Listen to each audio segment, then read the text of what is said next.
So now that we've taken that moment to meditate and pause and take a breath, it's time to talk about stress. The word stress may bring up a lot of thoughts. When you think about the word stress, what's the first word that comes up for you? Take this moment to think about it. So maybe some of your words were exams, studying, grades, relationships, and many more. I imagine that your word is already bringing out a feeling of stress.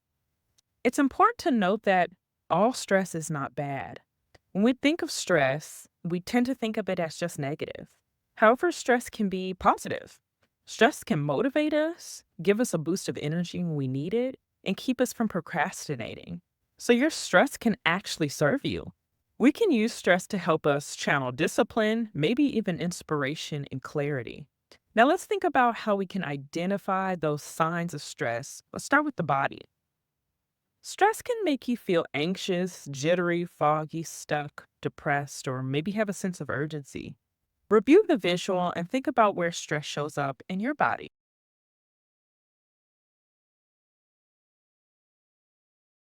Now let's bring this back to stress related to college. As a student, it's important to recognize your stressors. So, this is simply anything that brings on a stress response. It may be that one word you thought of earlier.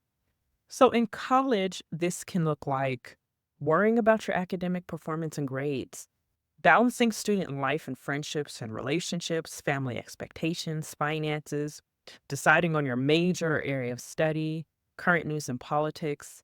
Take a moment to look at this list. Now we're going to take a moment to discuss more about our stresses with a partner. Remember, you're not alone in our stress. So let's talk about it. Take this moment to turn to a partner next to you and discuss the following questions. Which of the stressors impact you as a student? You can choose more than one. And how is this stressor showing up in your body? Where do you feel it? So take a couple of minutes to engage with your partner, and we will begin again.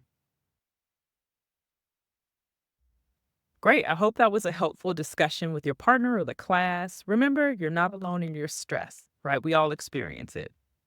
So now we're going to take a moment to complete the first page of the stress exploration handout that you've been provided. This activity will help you explore what factors contribute to your stress. We will save the rest of the activity for later in our discussion. Take a moment to pause here for this activity. I hope that this discussion was helpful. Most of all, I hope that you see that you're not alone in your stress and that you are able to identify the factors that contribute to your stress. There's always something we can do to support this feeling. Remember, if you can feel it, you can heal it. So, what do we do with all this stress? What are the next steps? I'm sure you're wondering. Next, we're going to talk about how to cope and manage with stress and how campus resources can support you.